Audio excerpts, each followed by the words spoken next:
ये जो विषय है मैत्री संपूर्ण धम्म है। हमें कहने की आवश्यकता नहीं कि दुनिया में दोस्ती की, मैत्री की कितनी आवश्यकता है। आप यूं देखिए कि हमारा जब जन्म होता है तो जन्म होते ही हमें माता पिता मिल जाते हैं और वो ता जिंदगी हमारे माता पिता रहते हैं। हम बड़े होकर, समरस होकर, समझदार होकर ये भी पा सकते हैं कि मेरी माँ जो है ना, वो एक अच्छी महिला नहीं है। हम ये भी पा सकते हैं कि मेरे पिताजी अच्छे व्यक्ति नहीं है, लेकिन ता जिंदगी मेरे माता पिता वही रहते हैं। हम उन्हें बदल नहीं सकते। हम अपने बहन और भाई को बदल नहीं सकते। हमें पैदा होते ही चाचा मिल जाते हैं, चाची मिल जाती हैं। ऐसे पचासों रिश्ते हमारी जिंदगी से जुड़ जाते हैं। कोई हमारी बुआ हो जाती है, कोई हमारे फूफा हो जाते हैं। हमारे पास कोई विकल्प नहीं है जहां हम इन रिश्तों में बदलाव कर सके, रिश्तों को चुन सके। लेकिन सिर्फ एक रिश्ता है जहां आपके पास चुनने का विकल्प है, ऑप्शन है, और वो है मित्रता का रिश्ता। मित्र का रिश्ता आप बनाते हैं। बाकी सारे रिश्ते आपकी जिंदगी में रेडीमेड मिलते हैं, बने बनाए मिलते हैं। माँ, पिता, चाचा, बाबा, ताऊ, ताई, चाची, बुआ, मौसी, फूफा। सिर्फ ये एक रिश्ता है जो रिश्ते को आप बनाते हैं। आपके पास विकल्प होता है। विकल्प के साथ आप इसमें बदलाव कर सकते हैं, उसमें छोड़ सकते हैं, उसको निभा सकते हैं। तो इस रिश्ते के इतने आयाम हैं। भगवान बुद्ध ने ऐसे ही नहीं कह दिया कि मैत्री संपूर्ण धम्म है, लेकिन हम इसको अभी बहुत सतही अर्थ के ऊपर लेके चल रहे हैं। धम्मपद में भगवान की एक गाथा है। नहीं वेरेन वेरानी सम्मन्तीव पुराचनम् अवेरेन च सम्मन्ति एष धम्मो सनातनम्। ये भगवान की गाथा नहीं वेरेन वेरानी, ये धम्मपद के पहले अध्याय यमक वर्गों की 5वीं गाथा। नहीं वेरेन वेरानी, वैर से वैर शांत नहीं होता। नहीं वेरेन वेरानी सम्मन्ति कदाचना अवेरेन च सम्मन्ति। सिर्फ अवैर से वैर शांत होता है। अवैर यानी मैत्री। सिर्फ अवैर से वैर शांत होता है। इस धम्मो सनातनम। भगवान कह रहे हैं ये सनातन धर्म है। इस धम्मो सनातनम, ये सनातन धर्म है। हम अभी इस शब्द के ऊपर थोड़ी सी और बात करेंगे, लेकिन इस बात से पहले भगवान इसको सनातन धर्म कह रहे हैं। इस धम्मो सनातनम। जब आपने वो प्रसंग कभी पढ़ा होगा, बचपन में निश्चित पढ़ा होगा, कि वो जो डाकू के नाम में विख्यात था, अंगुलीमाल, और भगवान बुद्ध जब उसके निकट पहुंचते हैं, आप सोचे कितना क्रूर व्यक्ति, कितना कुख्यात व्यक्ति, इतना हिंसक व्यक्ति, किसी को भी पाते ही उसकी गर्दन काट के और उसकी अंगुलियों को अपने गले में पड़ी हुई माला में पिरो देता और उसको अपनी माला की गिनतियां पूरी करनी थी। तो उसके मन के अंदर वो सारी गिनतियां पूरी नहीं हो रही थी। यहां तक ख्याल आया कि कोई ना मिलेगा तो मैं अपनी मां की गर्दन काट दूंगा, उनकी अंगुलियां मुझे मिल जाएंगी, क्योंकि मुझे अपना लक्ष्य पूरा करना है। और इसी दिन भगवान बुद्ध के जो करुणा नेत्र हैं उसके ऊपर पड़ गए। कि अब ये चरम अवस्था को जा रहा है। जिन लोगों ने कभी नहीं देखा है, उत्तर प्रदेश में श्रावस्ती जनपद में अंगुलीमाल की गुफा अभी भी है। उसके नाम पर स्तूप बना हुआ है। वो स्थान पे जाइए तो देखकर अभी भी वो तरंगे दिखती हैं, महसूस होती हैं। भगवान बुद्ध उसके सामने जाकर खड़े हो जाते हैं। आप स्वयं अभी कल्पना कीजिए कि कोई बहुत ही कुख्यात क्रिमिनल हो, शूटर हो, आपको पता है कि उसके हाथ में पिस्तौल है, रिवॉल्वर है, आप उसके सामने जाने का साहस कर पाएंगे क्या? और वो भी बिना हथियार के। ऐसे व्यक्ति को यदि पकड़ना भी होता है तो पुलिस भी घेराव करती है, एक पूरा ऑपरेशन चलाती है, तब उसको पकड़ पाती है। और भगवान बुद्ध उसके सामने पहुंच जाते हैं निर्भय होकर। ये कौन सा बल है? ये बल है मैत्री का बल है। मैत्री के बल से भगवान बुद्ध उसके सामने पहुंच जाते हैं। और जैसे हम कथानक सुनते हैं कि वो भगवान के सामने अपना फरसा उठा ही नहीं पाता, वो उठाने की कोशिश करता है लेकिन उठा नहीं पाता। एक दृष्टि से लगता है ये बड़ा चमत्कार जैसा हो रहा है, लेकिन चमत्कार जैसा कुछ नहीं है। ये भगवान का मैत्री बल है, मैत्री की सिद्धि है। बौद्ध ग्रंथों में ऐसा जिक्र मिलता है कि भगवान बुद्ध श्रावस्ती में वर्षावास करते थे, तो भगवान के मैत्री के आभा मंडल से उनका मैत्री का ऑरा इतना सशक्त था, इतना पावरफुल था, इतना स्ट्रांग था कि जो विषैले जीव जंतु होते हैं, सांप, बिच्छू, गोजर, वो विषैले जीव जंतु उस स्थान को छोड़कर चले गए थे। क्योंकि सांप को भी तो खाना है, बिच्छू को भी तो अपना भोजन चाहिए, उसको काट के ही मिलता है, खून पी के ही मिलता है। और भगवान के मैत्री बल से वो अपनी हिंसा छोड़ चुके थे। आखिर उन्होंने वो स्थान छोड़ दिया। आसपास सांप, बिच्छू, गोजर, विषैले जीव जंतु उस क्षेत्र को छोड़कर चले गए। ये मैत्री, the power of friendliness, the power of Amity, ये मैत्री का बल है। उस बल से भगवान रक्षित होते थे। और भगवान का जो सारा जीवन दर्शन आप देखें कि हर किसी के मन में एक जिज्ञासा सी होती है। सिद्धार्थ गौतम बुद्ध हो गए, ये बुद्ध होने का क्या मतलब है? What means buddhahood? ये सच है कि हम जिस बुद्ध को देखते हैं वो एक बरगद का, पीपल का पेड़ जैसा है, लेकिन उसकी जड़ें क्या हैं? वो जड़ें हमको आपको दिखती नहीं है। उनके अंदर की क्या घटना है वो हमको आपको दिखती नहीं है। वो हमारे अंदर, जब हम अपनी जड़ों को तलाशते हैं तब हम बुद्धत्व को थोड़ा समझ पाते हैं। जैसा कि बौद्ध ग्रंथों में विवरण मिलता है कि भगवान बुद्ध जब बुद्धत्व को उपलब्ध हुए बोध गया में, पीपल की पेड़ की छांव में, तो उनके मन के अंदर संकल्प की पहली लहर क्या आई कि अब मैं आजीवन मौन रहूंगा।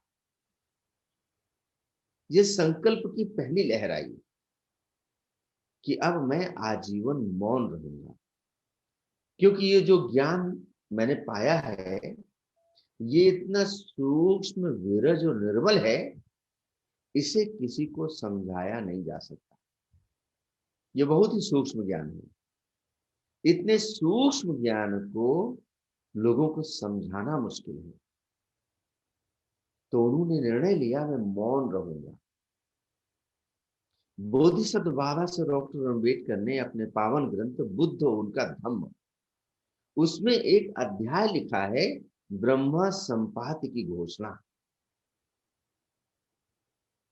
कहते हैं देवलोक से ब्रह्मा संपाति उतर आए और भगवान बुद्ध के सामने हाथ जोड़कर विनती करने लगे कि यदि आप मौन हो जाएंगे तो इस संसार को दुख से निकलने का रास्ता कौन बताएगा। बोधिसत्व बाबा साहब डॉक्टर अंबेडकर ने उसके ऊपर पूरा एक अध्याय लिखा है। उसको शीर्षक दिया है ब्रह्मा सहमपाति की घोषणा। तो ब्रह्मा के साथ भगवान का संवाद होता है। भगवान अपनी दुविधा बताते हैं मन की कि इतना सूक्ष्म विरज निर्मल ज्ञान कौन समझेगा। ब्रह्मा हाथ जोड़कर निवेदन करते हैं, देवता हाथ जोड़कर निवेदन करते हैं कि यदि आप मौन धारण कर लेंगे तो इस संसार को दुख से निकलने का रास्ता कौन बताएगा।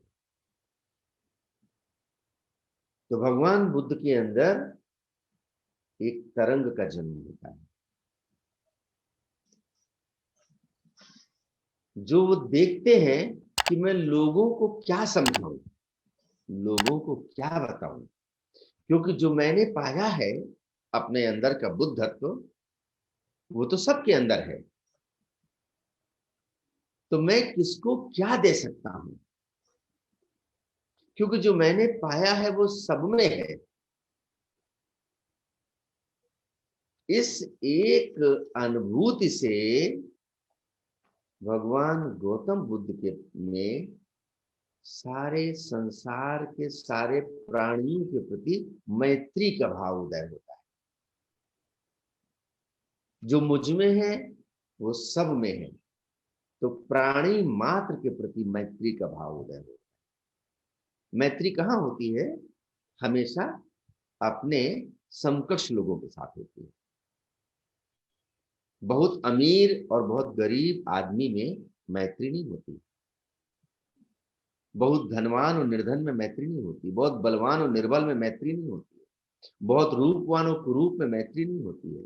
शादी ब्याह के नाते रिश्तेदारी भी आप देखते हैं ना, अपने समकक्ष रिश्तेदारी देखी जाती है, जहां एजुकेशन मैच कर रही हो, दोनों परिवारों का स्टेटस मैच कर रहा हो, जहां कुछ बातें मैच कर रही होती है वहां मैत्री होती है।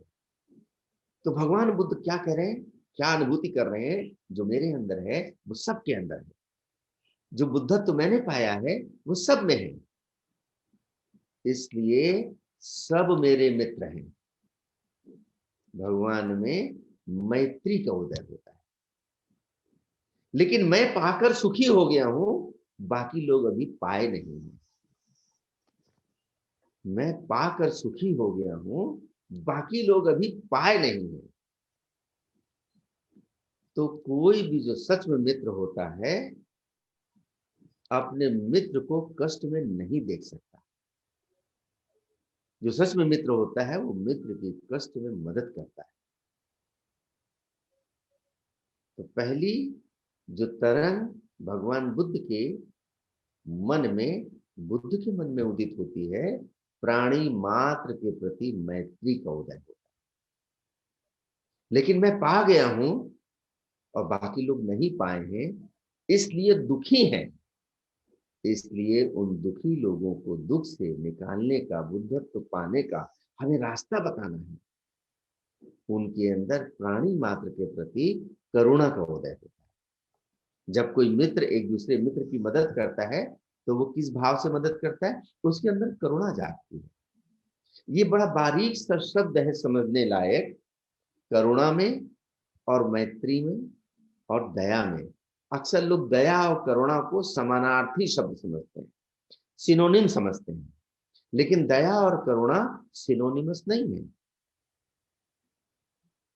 एक जैसा मीनिंग नहीं है, बहुत गहरा इसका गहरा अंतर है।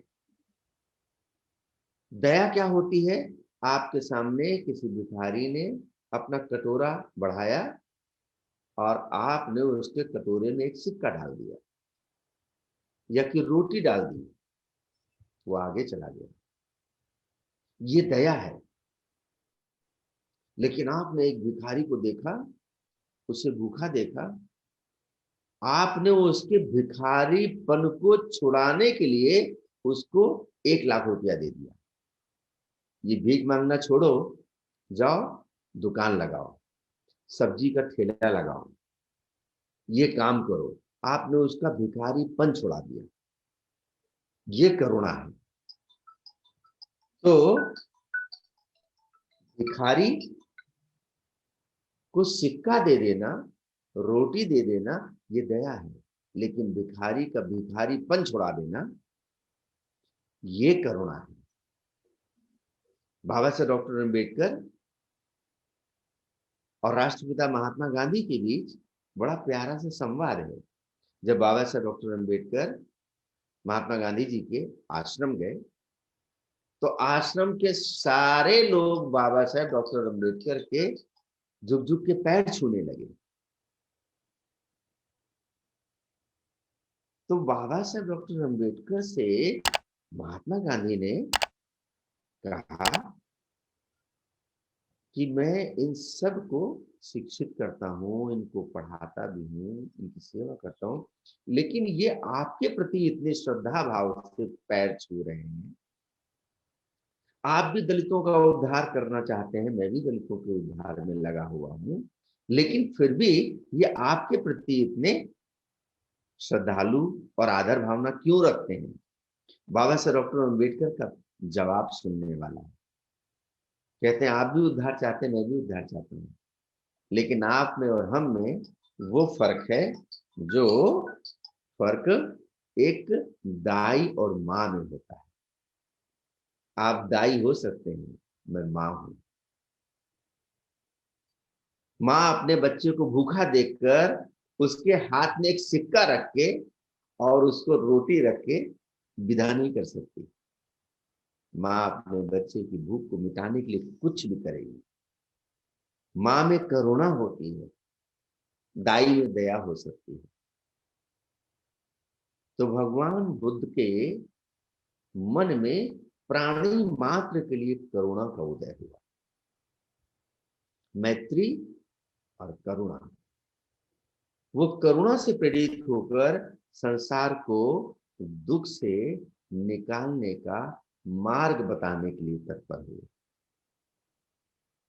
आप इसको सरल अर्थों में यूं समझिए कि जब भी आपके हृदय में मैत्री का उदय होता है, किसी के प्रति हो, जब भी आपके हृदय में मैत्री का उदय हो, आप समझिए कि मेरे अंदर थोड़ी देर के लिए बुद्धत्व जाग पड़ा। जब भी आपके हृदय में करुणा का उदय हो, आप ये मान लीजिए कि मेरे अंदर बुद्धत्व की तरंग उठी है। What is buddhahood? बुद्धत्व क्या है? बुद्धत्व कोई चमत्कार नहीं है। मैत्री ही बुद्धत्व है, करुणा ही बुद्धत्व है, मुदिता ही बुद्धत्व है। हमारे अंदर क्या होता है? हम जो आम लोग हैं, हमारे अंदर क्या होता है? हमारे अंदर कभी मैत्री का उदय भी होता है, लेकिन कभी कभी हमारे अंदर बहुत ही तीव्र हिंसा का उदय भी होता है। हमारे अंदर करुणा का उदय भी होता है, लेकिन हमारे अंदर कभी कभी अहंकार का उदय भी होता है। हमारे अंदर इन तत्वों का एक एमलगेशन रहता है, मिश्रण रहता है।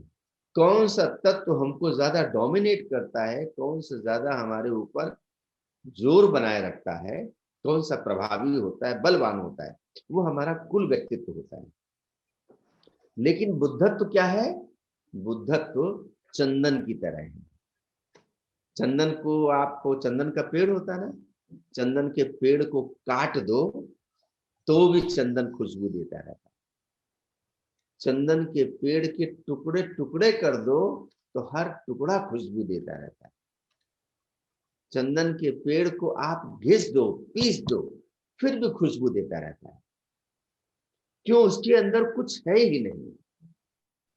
ऐसे ही जिसके जीवन से राग, द्वेष, मोह, क्रोध सब कुछ नष्ट हो गया, सिर्फ मैत्री की खुशबू बसती है, सिर्फ प्रज्ञा की खुशबू बसती है, उसको बुद्ध कहते हैं, उसको बुद्धत्व कहते हैं। इस खुशबू को पाने की भगवान ने विधियां बताई हैं। और जैसा हमने पिछले सत्र में अंत में इसका संकेत किया था। हम इसके विस्तार कथानक को आगे फिर चर्चा करेंगे। एक गाथा वो भगवान बुद्ध से आनंद कहते हैं। आनंद कहते हैं कि भगवान आपके सारे के सारे उपदेश में, सारे धम्म में आप बार बार मैत्री की बात करते हैं। आपके सारे धम्म में मुझे लगता है आधा धम्म तो मैत्री ही है। तो भगवान आनंद से कहते हैं, आनंद ऐसा मत कहो। और भगवान ऐसा 3 बार कहते हैं, आनंद ऐसा मत कहो, ऐसा मत कहो। मैत्री आधा धम्म नहीं है, मैत्री संपूर्ण धम्म है। ये भगवान बुद्ध के वचन है। The amity is the complete Dhamma, the friendliness is the complete Dhamma. ये संपूर्ण धम्म है। वो जो गाथा भगवान ने धम्मपद में संग्रहित है, नहीं वेरेन वेरानी सम्मंतीद कुदाचना अवेरेन च सम्मंती एस धम्मो सनातन। भगवान बुद्ध क्या कहते हैं? एस धम्मो सनातनो, ये सनातन धर्म है। पाली भाषा में ये शब्द है सनातनो, एस धम्मो सनातनो, ये सनातन धर्म है। 4 शब्द हैं, समझने जैसे हैं। एक शब्द है पुरातन, एक शब्द है अधुनातन, एक शब्द है अनागतन, और चौथा शब्द है सनातन। ये चारों शब्दों को आप देखें, पुरातन जो प्राचीन है वो पुरातन है, जो बिल्कुल आधुनिक है वो अधुनातन है, जो अभी आने वाला है वो अनागतन है, और चौथा शब्द है सनातन। कुछ बातें होती हैं जो प्राचीन काल में मान्यता पाई होती हैं, आज वो कालवाही हो जाती है, आउटडेट हो जाती है।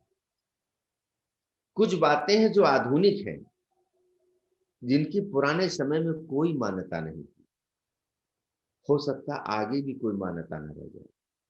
कुछ बातें भविष्य में हो सकती हैं जिनकी कोई आज उपयोगिता नहीं है, दिख रही है, आगे हो सकती है। तो कुछ बातें ऐसे काल में बंधी होती हैं, लेकिन भगवान बुद्ध क्या कहते हैं? एस धम्मो सनातन, ये जो धम्म है सनातन है, कल भी था, आज भी है, आगे भी रहेगा। एस धम्मो सनातन, ये सनातन धर्म है। तो जो तीनों कालों में सत्य होता है उसको सनातन कहते हैं। इसलिए भगवान बुद्ध के धम्म को अकालिको बोलते हैं। इसके ऊपर काल का प्रभाव नहीं पड़ता। हमारे सिख भाई लोग एक दूसरे को जब मिलते हैं तो बड़ा प्यारा सा संबोधन करते हैं, सत श्री अकाल जी, सत श्री अकाल जी। जल्दी से बोलते तो सत श्री अकाल जी, सत श्री अकाल। भगवान का धम्म अकाल है, अकालिको है। इसके ऊपर समय का प्रभाव नहीं पड़ता कि मैत्री कल तो महत्वपूर्ण थी, आज थोड़ा कम महत्वपूर्ण हो गई है, आगे हो सकता है खत्म हो जाए। ऐसा नहीं है। भगवान क्या कहते हैं? एस धम्मो सनातनो, ये सनातन धर्म है। सनातन धर्म का मतलब जो त्रैकालिक सत्य है, हमेशा सत्य है, वो मैत्री को भगवान सनातन धर्म कहते हैं। तो एक तरह से देखें तो बुद्ध का धम्म ही सनातन धर्म है। अब सनातन धर्म, पुरातन धर्म, अधुनातन धर्म आदि इत्यादि करके बहुत लोग बोलते हैं, अलग तरह से कहते हैं, लेकिन सनातन मीन्स जो हमेशा सत्य है। जैसे आपको पता होगा, एक समय था जब माना जाता था कि धरती चपटी है, लेकिन इस सिद्धांत के ऊपर गैलीलियो ने आपत्ति, धरती चपटी नहीं, धरती गोल है। दूसरी मान्यता थी बाइबल के मुताबिक, चर्च के मुताबिक, कि सूरज धरती का चक्कर लगाता है। गैलीलियो ने इस बात की खोज की, सूरज धरती का चक्कर नहीं लगाता है, धरती ही सूरज का चक्कर लगाती है। इस बात के लिए उसको ईसाई समाज ने फांसी दे दिया, गैलीलियो को फांसी दे दिया। ये मान्यता थी ग्रंथ में, ग्रंथों में ये बात आज भी लिखी है, लेकिन ये बात आउटडेट हो गई। ऐसे सभी धर्म ग्रंथों में बहुत सारी बातें लिखी हैं जिनका आज कोई मूल्य नहीं है, लेकिन बौद्ध ग्रंथों में भगवान बुद्ध का एक वचन आज तक वैज्ञानिक भी नहीं ढूंढ पा रहे हैं जिसको वो कह दें कि पुराने समय में बुद्ध के वचनों की मान्यता थी, आज नहीं है।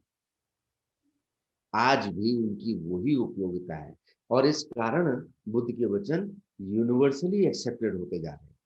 सार्वभौमिक रूप से उनके प्रति एक स्वीकार्यता जन्म ले रही है। तो भगवान का जो वचन है मैत्री संपूर्ण धम्म है, उसके बहुत सारे सूत्र हैं। भगवान ने मैत्री भावना ध्यान के 11 लाभ बताए हैं। अब्राहम लिंकन कहा करते थे कि दोस्ती अगर आपकी कमजोरी है तो आप दुनिया के सबसे ताकतवर इंसान हैं। दोस्ती अगर आपकी कमजोरी है तो आप दुनिया के सबसे ताकतवर इंसान हैं। तो हम आने वाले सत्रों में इस विषय के ऊपर, इसके सभी पहलुओं पर भगवान के वचनों के संदर्भ से, त्रिपिटक के संदर्भ से और विस्तार से बात करेंगे। आज इस सत्र का हमने सिर्फ ऐसे ही उद्घाटन भर किया है।